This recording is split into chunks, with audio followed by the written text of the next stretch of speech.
नमस्कार. कथा विश्व सादर करीत आहे बाबूराव अर्नाळकर लिखित कथा. 11वा अवतार नवी चढाई, भाग 3. आव्वाचे आव्हान. विजयेच्या त्या विचित्र वर्तनाचा झुंजारला अर्थच समजेना. त्याला असे वाटले की विजया संशयी आहे आणि त्यामुळे एका तरुणीने आपल्यावर तसा आरोप केला आहे हे समजताच आपण त्या तरुणीच्या मागे लागले आहोत असा तिने स्वतःचा ग्रह करून घेतला असावा व आपला सूड घेण्यासाठी ती मूर्खाप्रमाणे तशी बोलली असावी. या बायका किती संशयी असतात. अगं विजू, थांब, तू असे वेड्यासारखे काय करतेस? कृपा करून तुझ्या डोक्यातील भलताच संशय काढून टाक.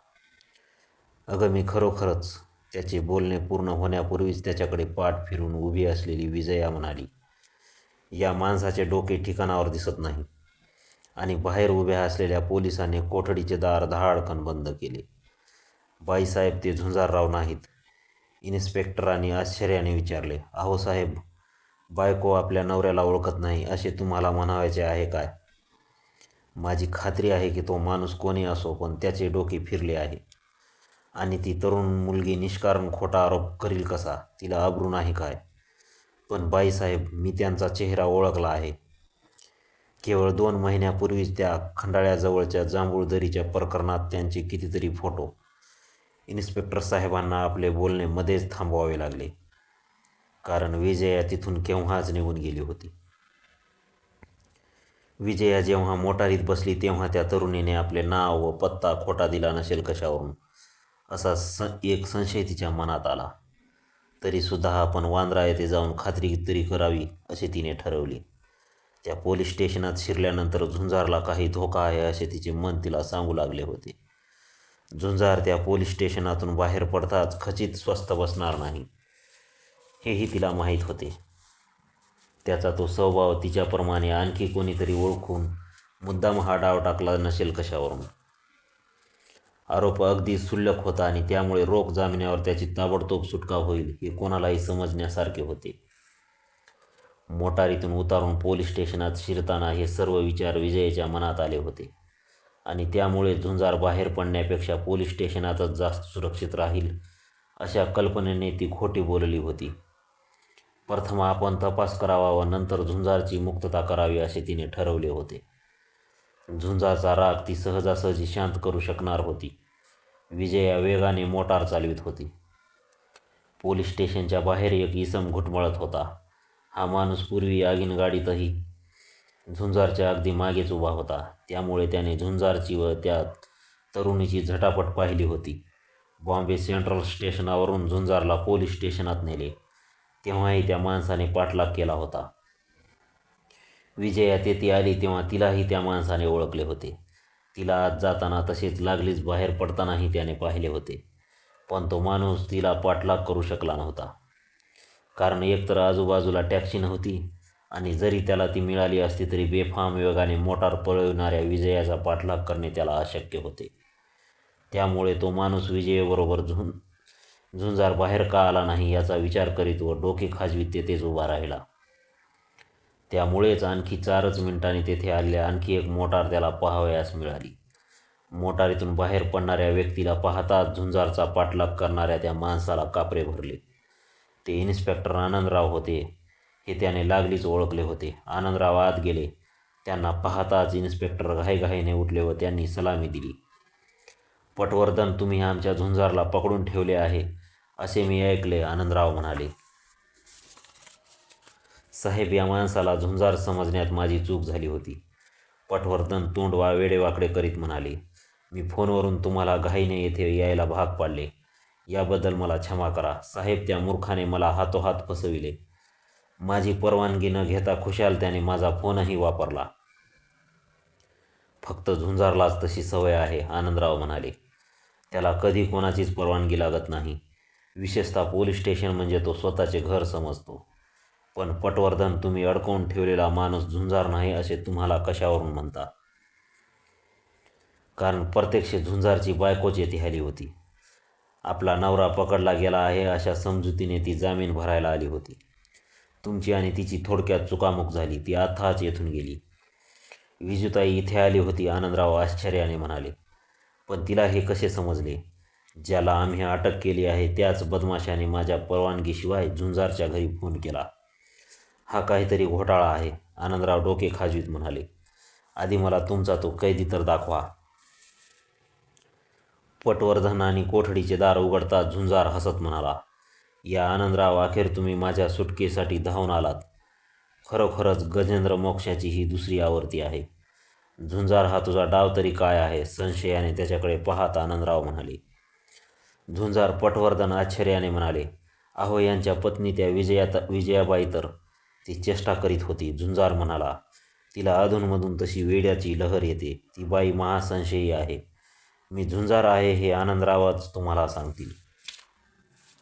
होय पटवर्धन, हा झुंजारच आहे. त्याला सोडून द्या. त्याच्याबद्दलची सर्व जबाबदारी मी घेण्यास तयार आहे, आनंदराव म्हणाले. पण झुंजार, हा प्रकार तरी काय आहे? तू त्या पोरीवर हात टाकशील असे मला मुळीच वाटत नाही. पटवर्धन, झुंजारला जामिनाची आवश्यकता नाही. तो उद्या कोर्टात हजर राहील. त्या कोठडीतून बाहेर पडल्यानंतर बाहेरच्या एका बाकावर आनंदरावासह बसल्यानंतर झुंजार म्हणाला. मी आणि तुमच्या कोर्टात हजर राहणार. आनंदराव, हे तुम्हाला तरी शक्य तरी कसे वाटते? मी तर त्या बाईला स्पर्शही केला नाही. उलट तीच माझ्यावर तुटून पडली. पण का? आनंदरावाने विचारले. ते मी कसे सांगणार? झुंजार म्हणाला. विजूला मात्र वाटते की मी खरोखरच भलत्याच भानगडीत पडलो, म्हणून तिने मला धडा शिकवण्याचे ठरवले आहे. पण थांबा आनंदराव. गाडीला हादरा बसताच मी पुढे झालो. त्यावेळी माझ्या हातात वर्तमानपत्रात होते. ते त्या पोरीने पाहिले आणि तिने तो वेडेपणा करण्यास सुरुवात केली. जरा थांबा, मी पटवर्धनाच्या टेबलावरील माझे वर्तमानपत्र घेऊन येतो. अरे, पण त्या वर्तमानपत्राचा काय संबंध? आनंदरावांनी विचारले. पण झुंजार तिथून उठला. काही क्षणातच तो चमत्कार दैनिकाचे संध्याकाळची आवृत्ती घेऊन परत आला. ही घडी अशीच होती. गाडीच्या धक्क्याबरोबर माझा तोल गेला, त्यामुळे हा अंक तिच्या डोळ्यासमोर धरला गेला. तिने या जाहिरातीकडे पाहिले आणि ती दचकली. कोणती जाहिरात? ही 901 साबणाची. ही पहा. झुंजार ती घडी त्यांना दाखवीत म्हणाला. आनंदरावाचे लक्ष त्या जाहिरातीकडे जाताच ते मोठ्याने दचकून म्हणाले. अरे बापरे, सैतानी चक्र! कसले चक्र? झुंजार बुचकळ्यात पडून म्हणाला. आनंदराव, दुसऱ्याला समजेल असे काही बोला. हे बघ झुंजार, या 901 आकड्याभोवती एक काळे चक्र काढलेले आहे, आनंदराव म्हणाले. ती मुलगी तुला खात्रीने त्या सैतानी चक्राच्या टोळीतील समजली असणार, पण यावरून ती तरुणी त्या टोळीच्या जाळ्यात सापडली असावे असे दिसते. आनंदराव, मला अद्याप तुमचे बोलणे समजलेले नाही. ती तरुणी तुझ्यावर हल्ला करण्यापूर्वी घाबरलेली दिसत होती ना?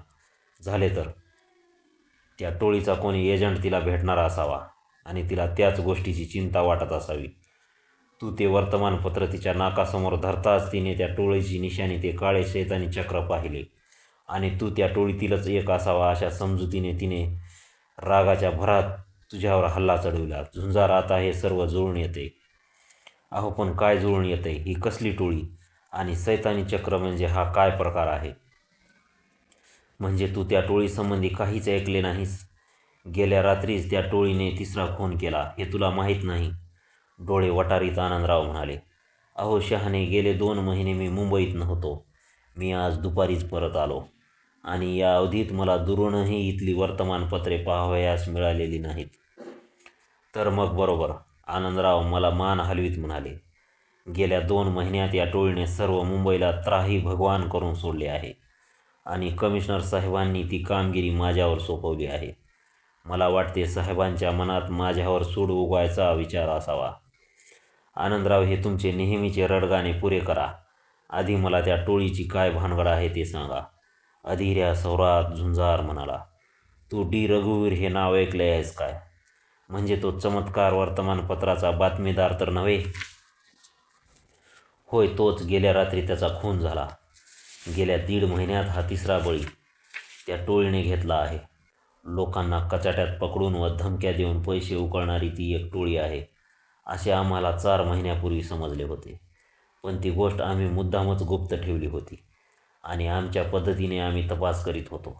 अलीकडे वर्तमानपत्रांनाही या टोळीच्या अस्तित्वाचा सुगावा लागला आणि त्यांनी आमच्या नावाने ओरड करण्यास सुरुवात केली आहे. पण त्या टोळीने 3 खून केले आहेत याखेरीज जनतेला काहीच समजलेले नाही.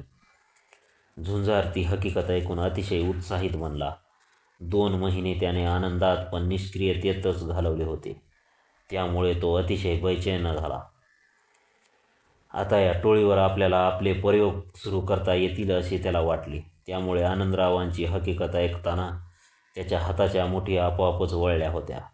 बाजूला उभ्या असलेल्या पटवर्धनांना तिथून जायला सुचवून आनंदराव झुंजारांच्या कानात म्हणाले, या टोळीने आपला व्यवहार फार मोठ्या प्रमाणावर चालविला असून हजारो लोकांना आपल्या पंजात पकडले आहे, अशी आमच्या खात्याची बातमी आहे. ज्या 3घांना ठार करण्यात आले त्यांनी त्या टोळीला पैसे देण्याचे नाकारले यात संशय नाही. आपल्या इतर गिऱ्हाईकांना धाक बसावा व त्यांनी कुरकुर न करता आपली खंडणी द्यावी या हेतूचेच त्यांना ठार मारण्यात आले आहे. आम्ही प्रयत्नाची शिकस्त करीत आहोत. 1-2 वेळा आवाज आपल्या हातात सापडेल असे आम्हाला वाटले होते, पण शेवटी आमची निराशा झाली. आवाज? झुंजार आश्चर्याने म्हणाला. चमत्कारिक नाव आहे नाही? आनंदराव म्हणाले. या टोळीच्या तावडीत सापडलेल्या काही लोकांनी आमच्याकडे येण्याचे धैर्य दाखविले. त्यामुळेच आम्हाला या टोळीच्या कारवाईची काही एक कल्पना आली. बहुधा हे लोक मूर्ख व उतावळे असावेत. दारूच्या धुंदीत किंवा इतर काही मोहात सापडून त्यांच्या हातून अविचार घडतो आणि त्याची माहिती मिळवून नंतर ही टोळी त्यांचा छळ सुरू करते व त्यांच्याकडे पैसे लुबाडते. या अशा माणसांना टोळी जे पत्र पाठवते ते छापलेले असते. त्यात त्यांनी किती व कशा प्रकारे पैसे भरावेत ते लिहिलेले असते. आबरू जपण्यासाठी 100 99 माणसे त्या टोळीला पैसे द्यायला तयार होतात. या लोकांत कारकुनी काम करणाऱ्या तरुणीचा भरणा आहे. दर महिन्याला त्यांच्याकडून ही टोळी आपले हप्ते वसूल करीत असते. काही श्रीमंत लोक ही टोळीच्या जाळ्यात सापडले आहेत. त्यांच्याकडून अर्थातच जास्त पैसे वसूल करण्यात येत असणार, पण तसले लोक आम्हाला काहीच माहिती देत नाहीत. आपले रहस्य पोलिसाजवळ उघड करण्यापेक्षा बदमाशांनाच पैसे देणे त्यांना पसंत असते. या टोळीची पैसे वसूल करण्याची तर्राही वेगळी आहे. प्रत्येक माणसाला नेमून दिलेला एक ठराविक दिवस असतो. त्या दिवशी त्याला पैसे जवळ तयार ठेवण्याची ताकीद दिलेली असते. मग त्याला टोळीचा एजंट अचानक भेटतो. तो गाडीत, रस्त्यात, हॉटेलात कोठेही भेटतो आणि निशाणी म्हणून काळे वर्तुळ असलेली अंगठी, कागद किंवा तसेच काही दाखवितो. ते काळे वर्तुळ दाखविले की तो माणूस त्या एजंटाला निमूटपणे पैसे देतो आणि एजंट निघून जातो. असे 1-2 एजंट आम्ही पकडले होते, पण त्यांना पुराव्याच्या अभावी सोडून द्यावे लागले. एकदा तर एका एजंटाला पैसे घेत असतानाच आम्ही पकडले, पण तो म्हणाला की आपणच पोलिसांना बातमी देणार होतो. या माणसाने आपल्याला काही कारण नसताना 100 रुपये का द्यावेत हे समजतच नाही.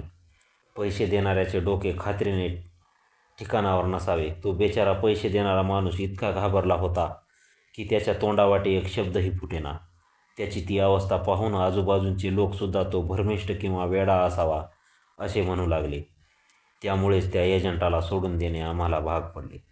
झुंजार या सर्व वर्णनावरून ही टोळी किती पाताळ यंत्र असावी अशी तुला कल्पना आली असेलच. पण या टोळीचा म्होरक्या कोण हे तुम्हाला माहीत आहे काय? एक आवाज या नावाने ओळखली जाणारी अज्ञात व्यक्ती या टोळीची पुढारी आहे असे आम्ही ऐकले आहे. तो माणूस कोण, दिसण्यास कसा आहे, कोठे राहतो याचा आम्हाला मुळीच पत्ता नाही. झुंजार, माझे डोके तर फिरून जाण्याची वेळ आली आहे. माझ्यावर साहेबांनी हे प्रकरण सोपवून 1.5 महिना झाला, पण मी अद्याप एकही माणसाला अटक करू शकलो नाही. आनंदराव, दैव म्हणून काही चीज आहे यावर तुमचा विश्वास आहे काय? आनंदराव चिडून म्हणाले. नाही, माझा आहे. झुंजार म्हणाला. मुंबईबाहेर 2 महिने अगदी मी निष्क्रियतेत घालवले आहेत. त्यामुळे मुंबईत आल्याबरोबर हातांचा कंडू आणि शरीराची रग जिरवायची असे मी मनात ठरविलेच होते आणि मुंबईला येऊन पुरते 4 तास लोटण्यापूर्वीच मला माझा दोस्त आवाज आव्हान देत आहे. आनंदराव, याला तुम्ही दैव म्हणणार नाही तर काय म्हणणार? हा पहा, झुंजार या नव्या कामगिरीवर लागलीच निघाला.